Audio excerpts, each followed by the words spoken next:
This is my dear friend and great colleague, Mark Mazur, one of my favorite people in the financial planning world, who came out of nowhere, out of many different That's backgrounds, true. really, So and true.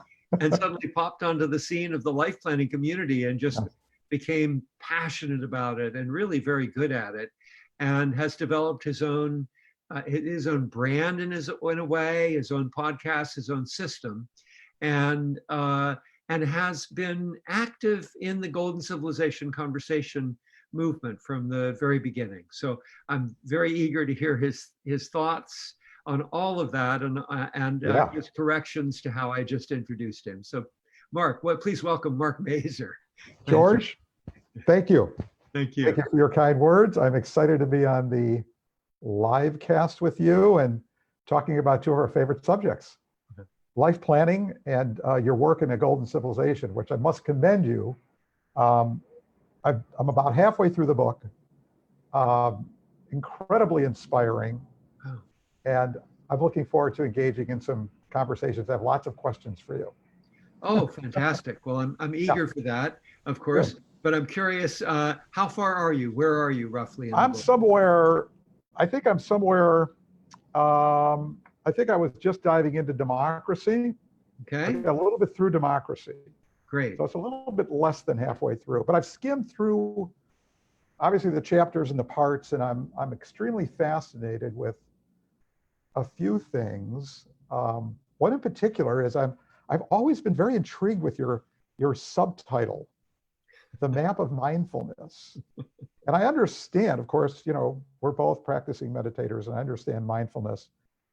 But, the map of mindfulness, not where I see mindfulness clearly playing a huge part in the Golden Civilization. It has to. Yeah.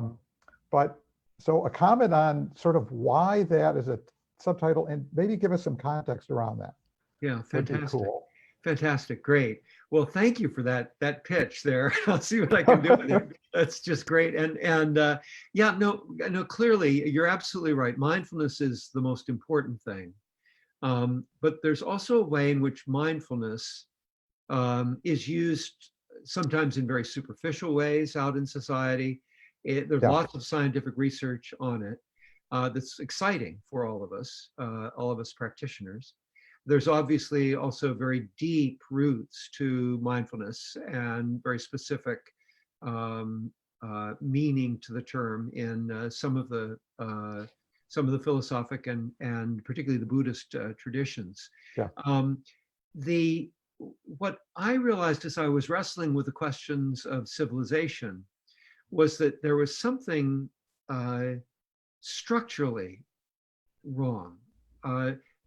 Somehow, with all of our brilliance of innovation, in all the hierarchies of power that we've created over the 250 years since the Industrial Revolution, we've not found wisdom just automatically arising at the top of those hierarchies of power. So there's something wrong with kind of the thrust of liberalism, capitalism, democracy as we have set it up. And my hunch is that it's structural, and that we need to think structurally outside the box a bit in order to figure it out, because clearly we would want great hearts as well as great minds to be at the pinnacles of power and at the grassroots, just so that all of us are natural leaders.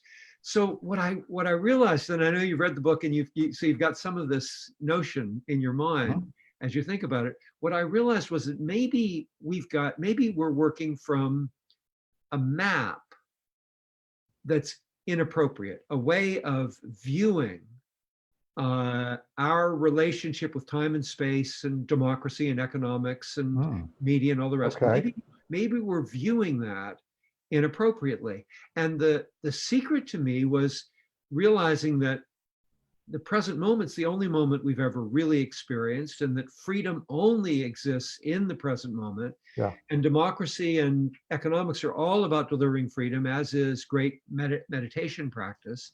So I thought, what if we pull that present moment out and make out of the map of time and space, which is typically chopped up like Descartes would do, Cartesian, with all these little boxes. Mhm. What if we pulled the present moment out, which clearly isn't a box? Freedom isn't a box. And we made it the centerpiece of the map. What would begin to happen conceptually as we wrestled with that, lived with that throughout our lives for a while? Oh, okay. Yeah. And my hunch is, and it's certainly begun to happen for me as I've kind of reframed that map for myself. I think the present moment becomes then much more alive, and our interest, it's like our interest becomes much more about freedom and moments of freedom than about chopping up time and space and acquiring things or experiences. Mhm. And if it's about freedom and moments of freedom, then it's more about you and me in this moment. How are we accessing that? It's more alive, it's more conscious, the universe is much fresher and more interesting, much less materialistic, which is what we all Yeah. know we long for and we believe in, but somehow we haven't put it together in a map. So Right. that's why Map of Mindfulness. Okay. Well, now that makes a little more sense, because ultimately, as you mentioned about structures, because really I'm looking over at the back of my conference room door in which I'm actually conducting this call with you. On the back of the door are the notes from the last Golden Civilization meetup that we had here in the office. Wow. And it was a wonderful meeting, but I must tell you that what came out of the meeting that got put on these two large Post-it notes, which I look at virtually every day. And I got to tell you something. I want to read some of this stuff to you, and then I want to come back to structures real quick. Beautiful. Okay. Yeah, great. So, like all of these meetups that you've done, some Yeah. wonderful Yeah. ideas and concepts come out within the vision of a golden civilization that we can hope for and aspire to. And so here are some of our words. But then I want to lead into our second thing, which was obstacles. Yeah, great. So with the vision, we have respect, compassion, trust, love, understanding, apolitical, kindness, tolerance, equality, fairness, freedom, creativity, innovation, justice, learning, knowledge, curiosity, universal healthcare, education for all, safety, self-actualization, no debt, healthy planet, healthy air, responsibility, health, abundance, peace, humor, stress-free, sharing, music, selflessness, tranquility, and meditation. Woo! Wow. I Can we mean, pause for a moment? That's amazing. I know. What's really interesting is I always think in terms of quality versus quantity, but in this particular context, it is really a combination of the quality of those words, but there's so much. It's so broad. I get inspired just by reading it. So we're done with the vision, of course, and then we move on to obstacles. And what's really interesting in obstacles, we broke them out into inner and outer. The inner, when you look at all of the words in Golden Civilization, these are all highly evolved states of consciousness. They really come out of higher states of consciousness and mindfulness. They vibrate at a very high level. We look at these obstacles, and these are the lowest level frequency emotions that can exist on the planet. Fear, anxiety, hatred, prejudice, doubt, greed, selfishness, apathy, not caring. These are the inner obstacles to the planet. And the thing that I love about your book is that it gives us a vision for what's possible. And what we realize, maybe the map, as you're talking about, the very bridge to this vision really starts with each one of us. Yeah. And collectively moving across the planet so that consciously we can elevate above these frequencies into these higher consciousness frequencies in order to kind of move into that space. So when I think of your map to mindfulness, I do see it as like the path. That what we gain in being more mindful and conscious and present. And that's the thing about your present moment piece that I love, is there anything higher consciously than being in the present moment? There is nothing. It's the pinnacle, right? It's the very, so thank you for kind of bringing that together for me. I love that. But then on the outer side, we have structural stuff. And this is what I really wanted to talk to you about as well. Great. So we've identified these are the outer obstacles, our political structures, right, our corporate structures, our monetary structures, our social structures, our power structures, and our religious structures, right, media, and limited resources. But it was interesting that from the outer came all this structural stuff. Yeah.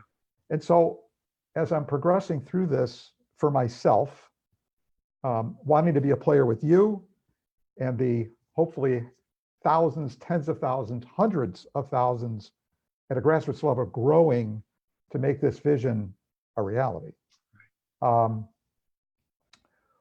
What type of action steps, like when we look at changing these monetary, social, political structures themselves, right, it seems monumental. Yeah. What little steps can we take each day, perhaps in relation to the structural part of it, and how do you see the evolution of consciousness beginning? Because it's not like we're going to wake up one day and all of a sudden, as I love one of your quotes in the book, where the halls of our institutions will be filled with the great listeners of the world and those that are heart-centered, looking to really support the freedom of the individuals on the planet. Yeah. Even the halls of Congress. Yeah, in Congress, exactly, if that's what it ends up being. Yeah. But either way, it is some semblance of a group of more evolved, really servants, right, to humanity, right, which is ultimately what we would really like to aspire to see. So how do we evolve from where we are? right. How do you see it unfolding in your mind and in your heart to that ultimate place of landing structurally in a golden civilization? I think you've nailed it in a lot of ways, Mark, by talking about how it does have to happen in here, and almost simultaneously. And it is we're creatures of the world. There you are. You've got a rectangle, a series of rectangles behind you, and I do too. And these rectangles represent structures, basically, that are human created. They can stand for our hierarchies. They can stand for our democracy, our economy, all of that, or just Cartesian. They're just time and space as we've organized them. So we've got it all around us. And as we enter in these, twiggy, soft, bony bodies that we've got, and lines that go all over the place, we keep entering into these boxes that contain us, these boundaries. And among them is democracy. Among them is the road between here and Whole Foods or wherever we shop. All of these things. So, what we do, whether it's working with our clients or it's working within democracy, I think the more that we have a mindfulness space inside of ourselves, the more we actually are aware and awake and able to influence what is around us. So what I'm passionate about right now is stimulating our taking action, being more vigorous in our action, because clearly if we look at what happened in the banking crisis of 2008, or we look at the political crises that are happening around the world in the last few years, our democracy and our economic kind of system in a way has been shaky. And yet we have a democracy that has, as shaky as we might find it, compare it with what we had 250 years ago. Compare the world's feeling about democracy compared to what it was 250 years ago, when it was really just kings and rulers and emperors and all the rest, dictators of all different stripes. So we have the ability, and now you and I, we're on different sides of a continent, talking in a moment together. And there are people who are listening to us, I suspect right now, from India or from Australia or from the United Kingdom. And so, we have the ability suddenly to say, even though our democracy is not perfect anywhere, we have the ability to say, let's do something. Let's do it together, and let's make it happen. As awesome as that seems. So my notion is that group that you gathered, helped gather of the Golden Civilization in your office, that was so beautiful and so special an event. And my hope is that we figure out how to make these events happen at least quarterly within every community, if not every other week, so that within each little pod of democracy, of participative democracy, people are going, you know what, I want to take on money in politics, or I want to take on homelessness in our community, or I want to build more green. They're blocking out the green. There's too much pollution. I want to take that on. And for each of these little pods of democratic participation, they begin to do something in their neighborhood and or globally. And at the same time, we begin to link them up so they talk with each other. So we're in process of putting together a page for one of our most advanced groups, one of the groups that has been working, had 8 different meetings, I think, over a period of several months. And they're going to put together what they've done.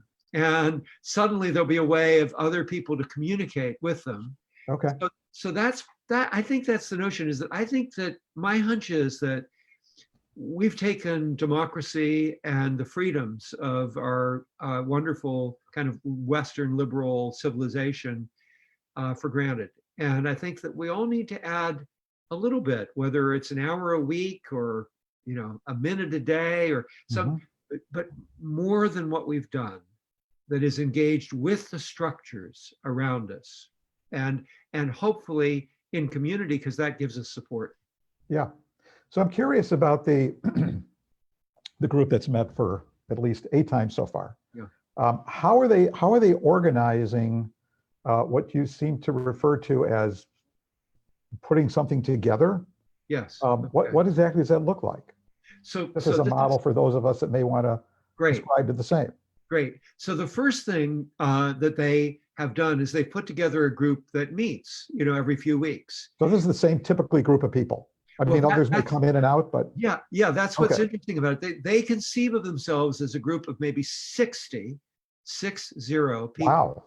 Wow. But on any given meeting, they can have as few as 6 or as many as 30. Okay.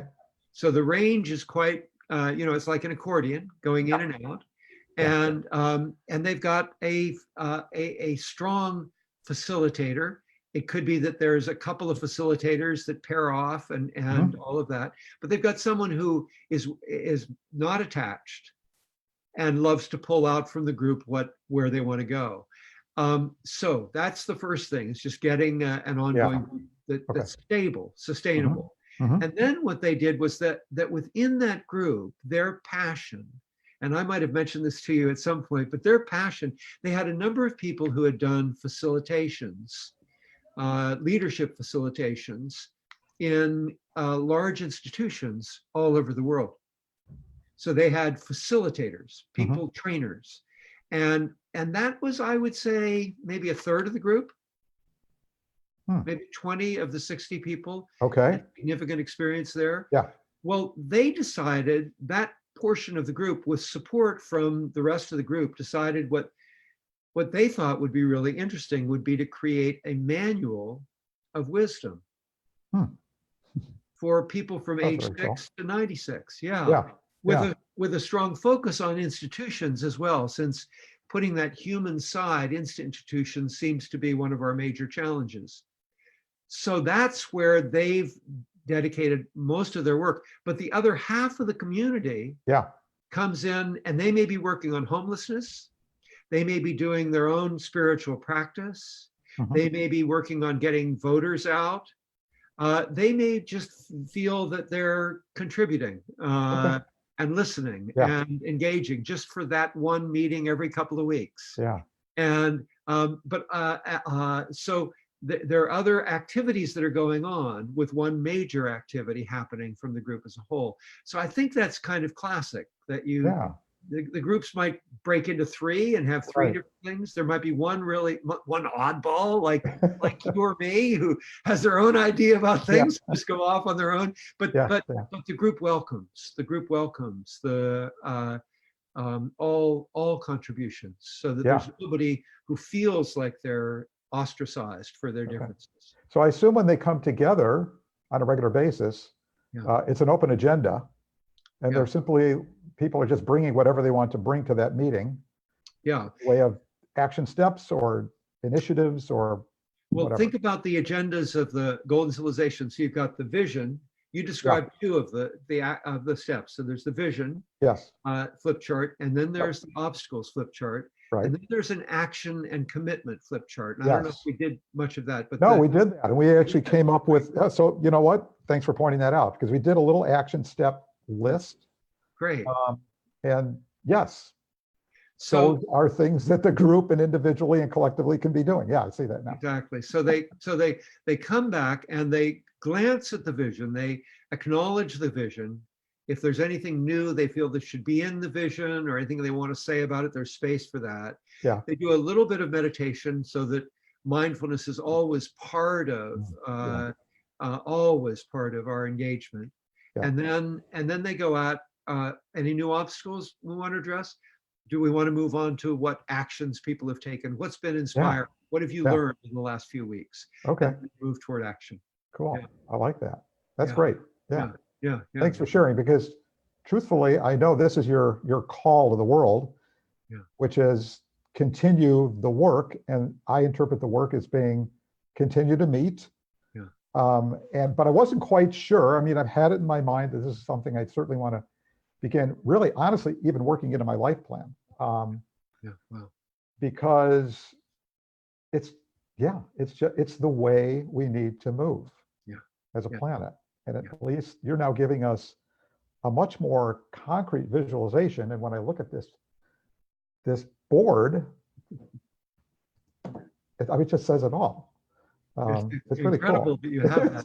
It is incredible. It is incredible. That you saved it, and there it is. Oh yeah, it is like, I don't know how it's like my torch. It's like a golden civilization torch, really.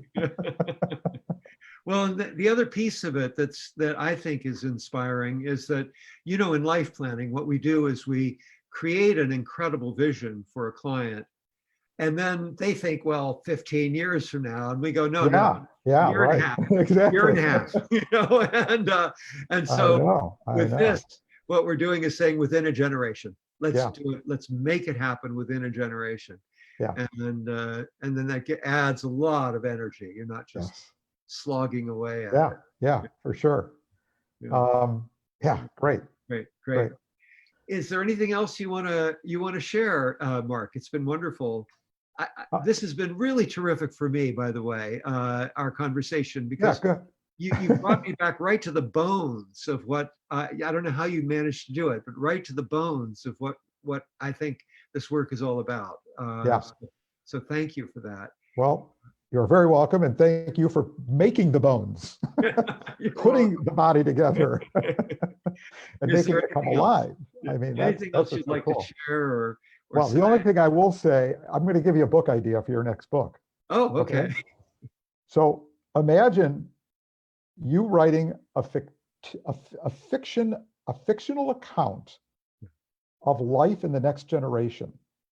The cast of characters that you have known over the years, you place them in there, families, leaders, whatever. Wow. Might be an interesting thing for you. And really paint the picture, literally paint the picture of the next generation, what it could look like. Have you listened, I'm just going to throw this out. Sure. But have you listened to Marianne Williamson's campaign speech?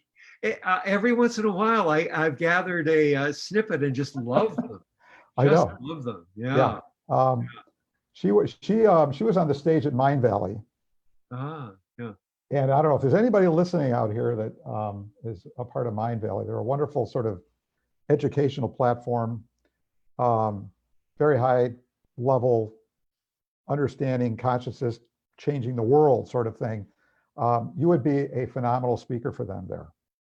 be wonderful. If there's any way to put me together, that I'm would going be to try. I'm going to see. fantastic. Well, And connect Vishen with Laura Lakhiani around. is the guy that runs it. I don't know him personally, but I've Yes. taken some of the courses from their platform, and yeah, it's really terrific stuff. But Wow. yeah, I think you would be wonderful at one of their meetings. I'm going to see what I can do there. Yeah, it'd be fantastic. And I'm sure Laura would be happy to help provide information or whatever you need to help reach out. Okay, cool. Yeah. Well, I've one other closing thought, Yeah. which is for anybody that has not read the book that might be listening, and I doubt that's anybody, but if there is anybody, do yourself a favor and get this book. Do you have a copy you want to show? Do you have a copy? I do. I Yeah. do. It's right here. This is There you it. go.